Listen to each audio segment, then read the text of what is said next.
There are moments when everything seems to fall apart at once. Bills piling up, health problems showing up out of nowhere, relationships breaking like fragile glass. And yet, even in the chaos, there are people who have seen God's hand show up. Not too early, not too late, but exactly on time. That's what shows us how faithful He really is. The peace He offers is not the temporary relief the world promises. It's that deep, steady kind of calm you can feel in a quiet morning prayer, when everything says, give up, but your heart hears, keep going. A woman once shared how, the same month she was about to lose her home, a job opportunity came that she hadn't even looked for, and that job sustained her for 3 whole years. Coincidence? Hardly. God moves like that, silently, strategically, right when you're about to break. That's why people build testimonies. Not to brag, but to remember. Just like Philippians 4 says, "My God shall supply all your needs." In physical, emotional, or financial attacks, trusting God's consistency is not just spiritual wisdom, it's survival. Once the storm quiets, you realize it wasn't your strength that carried you. It was His. That realization gives birth to something powerful. Confidence that doesn't shake. It's in that space that spiritual protection starts to form. And the most beautiful thing? You don't have to be perfect to experience it. You just need to be honest enough to kneel down and say, God, I can't do this, but I know You can. And that humble surrender opens the door to something few people truly practice. Looking back and seeing the miracles we've already received. Isn't it wild how we forget the breakthroughs we once cried for? One moment we were praying with our whole heart, and the next we're doubting if God still hears us. That's why reflecting on past blessings is a spiritual discipline. Remember when you couldn't pay that bill, but the money came through? Or when you got that medical report and everything changed overnight? Those weren't just lucky moments. They were divine interventions, proof of God's hand. And we're not meant to forget them after the storm passes. Building a strong faith is like building a house, and past miracles are the bricks. The more you recall, the more stable your foundation becomes. Psalm 119 is full of this kind of reflection. The writer constantly says, I remember Your wonders of old, as if to say, I've seen what You can do, and I'm trusting You again. That's why journaling your miracles can be powerful. Keeps the heart focused on the right things, the eternal things, and it naturally invites more of God's peace and spiritual protection into your life. Try starting a testimony journal. Write down every moment where God showed up, big or small. Revisit those pages when doubt creeps in. That simple act turns your memory into a spiritual weapon. It shifts your mindset from worry to worship and aligns your heart with what Philippians 4 verse 8 teaches. To think about what is pure, lovely, and worthy of praise. And when that habit forms, you start waking up each day with a new kind of strength. One that sees blessings even in the middle of battles. Gratitude, when it becomes a lifestyle, unlocks spiritual momentum. It's not about having a perfect life. It's about recognizing that what you do have is evidence of grace. If you've got food, a roof, and even a bit of peace, you've got a reason to praise. A thankful heart doesn't complain, it testifies. And when you start your day with gratitude during a morning prayer, it sets your spirit in alignment with God's presence. That attitude invites more favor, more clarity, more strength. Some people make it a practice to write down 5 things they're grateful for every morning. It doesn't have to be dramatic. It can be as simple as, I'm thankful for my breath, for a good night's sleep, for coffee, for safety, and for Your love, God. That small habit can rewire your brain and your spirit.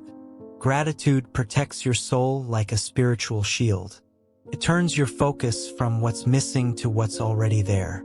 And that kind of shift leads you straight into the deeper things, like purity, righteousness, and spiritual integrity. It's hard to fall into temptation when you're anchored in thankfulness. That's why the Bible constantly ties gratitude to strength. As you thank God for past protection, you naturally begin to trust Him with what's coming. That's how you walk in confidence. And when you're confident in His presence, you begin to hunger for it. Not out of fear or religious pressure, but out of genuine desire. A longing to know Him more, to live like His word really matters. And that longing opens the door to the next level of your spiritual journey. There's a world of difference between believing in God and truly desiring Him. That hunger, that soul-deep craving for His word, His presence, His truth doesn't come from us. It's a gift, but like all gifts, we must ask for it, welcome it, and protect it. A morning prayer that begins with, "God, ignite in me a hunger for you," is a powerful spiritual ignition. God's Spirit responds to that kind of prayer because it reflects the very thing He wants. A relationship, not a performance. You can go to church, sing the songs, and still feel empty. That's not failure, that's a signal. A signal that it's time to go deeper. To pray not just for blessings, but for transformation. When we ask God to grow in us a hunger for righteousness, for worship, for truth, we're inviting Him to cleanse us from the inside out. And that's where we begin to see the fruits of the Spirit: love, joy, patience, and, more importantly, spiritual protection in moments we'd normally fall. Prayer isn't a spiritual to-do list. It's a lifeline. And the more often you use it, the more aware you become of how much you need it. Reading Psalm 119 with an open heart, for example, becomes less about completing a task and more about feeding your soul. It's in those sacred spaces that your desire for purity grows. You stop asking, "What can I get away with?" and start praying, "Lord, how can I reflect you better?" That shift births a longing to walk in holiness, not out of guilt, but because you've tasted how good it is to be close to Him. In today's world, choosing purity is a revolutionary act. While culture says, "Follow your heart," Scripture says, "Guard it." Psalm 119 verse 9 asks, "How can a young person stay on the path of purity?" And answers, "By living according to your word." Purity isn't about legalism, it's about protection. When we seek it, we're not just avoiding sin. We're safeguarding our peace, our purpose, and our future. Temptation loses its power when we're already full of something better: God's presence. Let's be honest. Temptation is real, and sometimes resistance feels impossible. That's why we don't rely on willpower alone. We rely on God's Spirit. Through prayer and Scripture, we fight battles that can't be won in the flesh. 1 Peter 2 verses 1-3 reminds us to rid ourselves of malice, deceit, hypocrisy, envy, and slander. Not because we're better than others, but because we want more of God. So the next time you're tempted to gossip or act out of frustration, pause, pray. Remember who you represent. That's how you maintain spiritual integrity. Living with integrity means making daily decisions that reflect your values. It's about what you watch, how you speak, who you allow to influence you. Protecting your purity is not about isolation, it's about elevation. When you choose holiness, you choose peace. You choose clarity. And that kind of life naturally spills over into others. Which brings us to something powerful: how your personal pursuit of God can begin to shift the world around you. Being a light in this world doesn't require a platform. It requires presence. Real influence starts when you show up with truth, grace, and peace. That means being different at work, online, with your family. When you start living by Philippians 4 verse 8, choosing what is noble, right, and admirable, you'll begin to stand out. And in today's noisy culture, being quiet, kind, and consistent is louder than ever. True influence isn't about popularity. It's about impact. It's the little choices. Choosing patience when others lose theirs. choosing silence instead of gossip, sharing a verse from Psalm 119 on your feed instead of joining the complaints. That's real ministry. People may not say it, but they notice. They feel it. They sense God's peace in you. And you don't have to be perfect, just available. When you're grounded in spiritual integrity, your very life becomes a sermon. One that speaks louder than words. And yes, you will fall, you will mess up, but that's not the end. What matters is getting back up and staying surrendered. Because the world doesn't need another influencer. It needs living proof that God changes lives.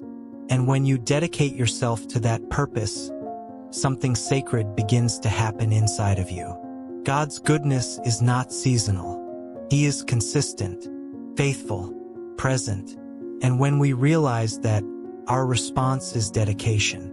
Not out of duty, out of love. There's something powerful that happens when, in your morning prayer, you simply say, God, I'm yours. That declaration, even if whispered in a messy room with a heavy heart, moves heaven. It doesn't have to be eloquent. It just has to be real. This isn't just an ending prayer. It's a new beginning, a fresh commitment to walk in spiritual protection, to resist temptation, and to live each day with bold confidence in His plan. This dedication doesn't require perfection. It requires surrender. Surrender to a God who is more than willing to carry you when your own strength fails. And for those who make that choice daily, peace becomes a lifestyle, not just a moment. So let me ask you, now that you've heard this, what are you going to do differently? Will you apply it, or let it fade like another forgotten message? Will you start praying with depth? Will you choose gratitude? Will you commit to purity? If this message stirred something inside you, drop a comment and share what part spoke to you most.